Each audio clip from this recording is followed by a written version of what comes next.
peux facilement gérer mon catalogue. Depuis l'interface administrateur, qui est l'interface me permettant d'administrer et de paramétrer mon application, depuis le menu Gestion catalogue, je peux depuis le menu Catalogue général ajouter, supprimer, modifier des catégories et des sous-catégories. Je vois par exemple ici que dans la catégorie Homme, j'ai des sous-catégories.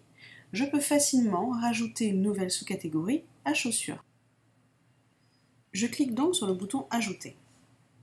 Je renseigne la catégorie Parents, chaussures et le libellé de la sous-catégorie Basket. Je pourrais ensuite renseigner les valeurs par défaut et ajouter des champs spécifiques, par exemple la couleur et la taille, afin de faire varier mon produit sur ces différentes caractéristiques. Je clique ensuite sur Enregistrer. Ma nouvelle catégorie, sous-catégorie, est créée. Je peux ensuite réordonner, si je le souhaite, mon catalogue en faisant simplement glisser les catégories les unes en dessous des autres. Une fois ma catégorie créée, je pourrai ensuite créer mes articles. Soit rapidement, nouvelle fiche article rapide, je choisis ma sous-catégorie basket et je crée des baskets montantes par exemple. Je peux renseigner une description courte, une référence interne ou un code barre, un prix d'achat si je le connais ou simplement un prix de vente, 50 €. Voilà, mon article est créé. Je peux le rechercher depuis le moteur de recherche. Mon article est bien dans mon catalogue. Je peux ensuite créer une fiche article complète. Pour ce faire, je renseigne de nouveau un libellé produit, basket Verona par exemple. Je choisis la catégorie dans laquelle je rangerai mon article.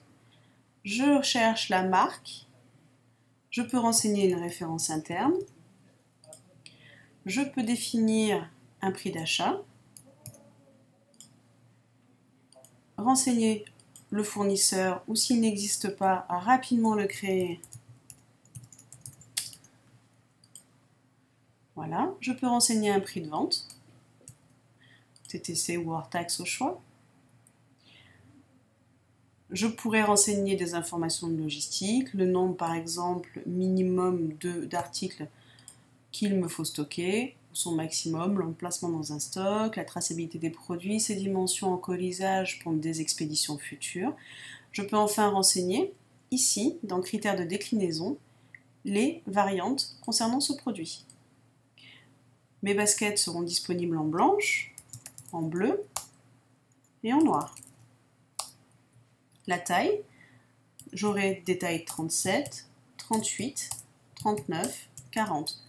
En sachant que ces caractéristiques pourront être définies directement au niveau de la famille. Je pourrais ensuite y associer des images si je le souhaite, en les téléchargeant depuis mon ordinateur ou depuis Internet. Je pourrais enfin renseigner une description courte de ce produit, basket, de loisirs par exemple. Voilà, mon article est presque terminé. J'ai créé le parent. Il me faut à présent définir les articles enfants, ce qu'on appelle aussi les articles variés. Donc voici l'article parent qui est un article qui n'est pas stocké. Je vais pouvoir créer les articles enfants de couleur blanche, bleue et rouge dans les différentes tailles.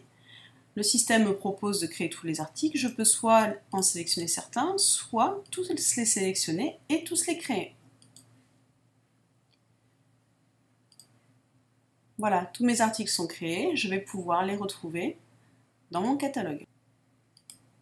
Je renseigne le libellé de mon article, Verona, et je vois bien que l'ensemble de mes articles ont bien été créés dans mon catalogue. En cliquant sur le libellé du produit, je vais pouvoir consulter la fiche. Je pourrai ainsi voir son image, vérifier un prix de vente, un prix d'achat, ou encore sa disponibilité en stock.